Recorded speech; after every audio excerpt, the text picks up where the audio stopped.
मित्रांनो, जीवनात सगळं काही सुरळीत चाललेलं असेल तर किती आनंद येतो ना. सुंदर संसार, प्रेमळ नवरा आणि चांगली नोकरी. अधिकाच्या आयुष्यात हे सगळं होतं. ती एक आनंदी आणि समाधानी शिक्षिका होती. पण म्हणतात ना, प्रत्येक सोनेरी दिवसाच्या मागे एक काळी रात्र दडलेली असते. राधिकाच्या भूतकाळात एक अशीच घटना घडली होती, जी तिच्या हसणाऱ्या चेहऱ्यामागे दडलेलं एक रहस्य होतं. एका प्रतिष्ठित व्यक्तीने तिच्यासोबत असे काही केले ज्यामुळे तिचे संपूर्ण आयुष्य बदलून गेले. काय होते ते रहस्य? कोण होता तो माणूस आणि राधिकाच्या आयुष्यात त्यानं कोणते वादळ आणले?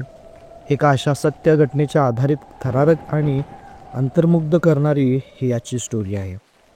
हे ऐकताना तुम्हाला धक्का बसेल आणि विचार करायला लावेल की समाजात अजूनही किती वाईट गोष्टी चालू आहेत.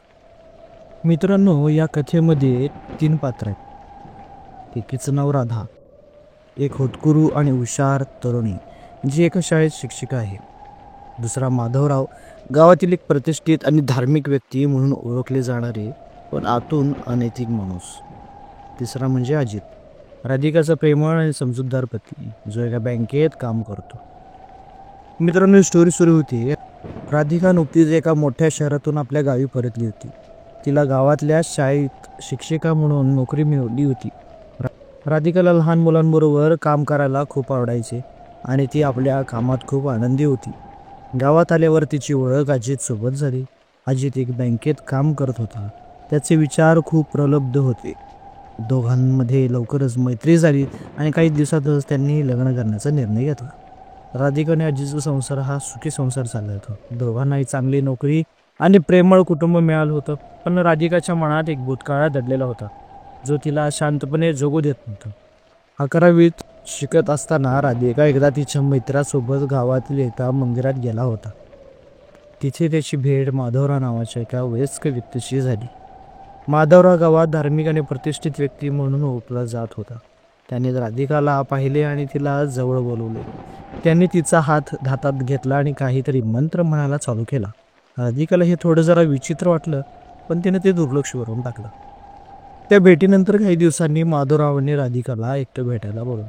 त्याने तिला सांगितलं की तिच्यावर एका देवतेने विशिष्ट कृपा केली आहे आणि तिला काही धार्मिक विधी करायला लागतील. राधिकाला यात काहीतरी गडबड वाटत होती, पण ती त्यांना नकार देऊ शकत नाही.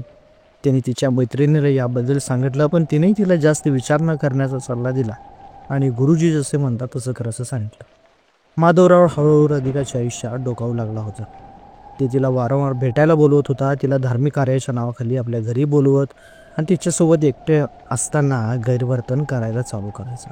राधिकाला हे सर्व खूप त्रासदायक होतं, पण ती कुणालाही सांगू शकत नव्हती. तिला भीती वाटत होती की लोक तिच्यावर विश्वास ठेवणार नाही, तिची बदनामी होईल. जसे जसे दिवस पुढे गेले तसे पुढे जाऊन राधिका आणि अजितचं लग्न झालं होतं. ती तिच्या संसारात रमली. तिला वाटलं की आता तिला त्या भूतकाळातील त्रासातून मुक्ती मिळेल. पण माधवरावांनी तिचा पिच्छा सोडला नव्हता. लग्नानंतरही तिला वेगवेगळ्या प्रकारे त्रास देत होता. कधी धार्मिक कार्याच्या नावाखाली तर कधी तिच्या कुटुंबात मदत करण्याच्या बहाण्याने तो तिला जवळ बोलवायचा आणि तिच्यासोबत संबंध प्रस्थापित करायचा. राधिकेला तिच्या सुखी संसारात कोणतीही अडचण नको होती, त्यामुळे ती सर्व काही सहन करत होती. तिने अनेकदा माधवरावांना समजवण्याचा प्रयत्न केला, पण तिला धमक्या देत होता की ती तुझा सगळा भूतकाळ अजितला मी सांगून टाकेल. अजितला राधिकाच्या वागण्यात काहीतरी बदल जाणवत होता. ती अनेकदा उदास शांत राहायची. त्याने तिला अनेकदा विचारलं, पण तिने त्याला काही सांगितलं नाही. तिला भीती वाटत होती की जर अजितला सत्य कळालं तर तिच्या नात्यात दुरावा येईल. माधवरावाचा त्रास दिवसेंदिवस वाढतच चालला होता. त्या आता राधिकावर आणखी दबाव टाकू लागले होते. त्याने तिला सांगितलं की जर तिने त्यांचे ऐकले नाही तर ते तिच्या कुटुंबात बरबाद आणि क्लेश घालून येतील. राधिका पूर्णपणे हताश झाली होती. तिला या परिस्थितीतून बाहेर पडण्याचा मार्गच घावत नव्हता. एके दिवशी माधवरावांनी राधिकाला एक निर्जन स्थळी भेटायला बोलवलं. त्यांनी तिच्यासोबत अत्यंत वाईट वर्तणूक केली. तिचे कपडे काढून तिच्यासोबत जीवनसंबंध प्रस्थापित केले. राधिका पूर्णपणे तुटून गेली होती. तिला आता पूर्णपणे जगणं असह्य झालं होतं. त्या दिवशी तिच्यासोबत अनैसर्गिक संबंध त्यांनी प्रस्थापित केले होते. तिने घरी येऊन शेवटी एक पत्र लिहिलं, ज्यात तिने तिच्यासोबत घडलेला सर्व अन्यायाचा उल्लेख केला आणि तिने आपले जीवन संपवण्याचा निर्णय घेते हा निर्णय मांडला. दुसऱ्या दिवशी अजितला राधिकाचा मृतदेह घरात आला. बाजूला तिने लिहिलेलं पत्र त्यात पाहून त्याला धक्का बसला. त्याने तत्काळ पोलिसांना बोलवलं. पोलिसांचा तपास सुरू केला आणि राधिकाच्या पत्राच्या आधारे माधवरावला अटक करण्यात आली. राधिकाच्या या शोकांतिकेमुळे मृत्यूमुळे तिचे सुखी संसार उद्ध्वस्त झाला. तिच्यासारख्या अनेक स्त्रिया समाजात अशा अनैतिक लोकांमुळे त्रस्त आहेत आणि भीतीमुळे कुणालाही काही सांगू शकत नाहीत. मित्रांनो, या स्टोरीमध्ये आपल्याला एक संदेश मिळतो की समाजात अनेक असे वाईट गोष्टी आणि वाईट गुरु आहेत. आपल्या आजूबाजूला अशा अनेक व्यक्ती असू शकतात ज्या आपल्याला पदाचा आणि वयाचा गैरफायदा करून इतरांना त्रास देतात. जर तुमच्यासाठी किंवा तुमच्या ओळखीच्या कोणासाठी असे काही घडत असेल तर घाबरू नका आणि त्वरित त्याबद्दल आपल्या कुटुंबाला किंवा विश्वासू व्यक्तीला सांगा. अन्याय सहन करणे हा सर्वात मोठा पाप आहे. आवाज उठवा. अशा अनैतिक लोकांपासून स्वतःचा आणि इतरांचा बचाव. तुम्हाला ही स्टोरी कशी वाटली असेल हे कमेंटमध्ये नक्की सांगा आणि पुढील स्टोरीसाठी तयार राहा. धन्यवाद.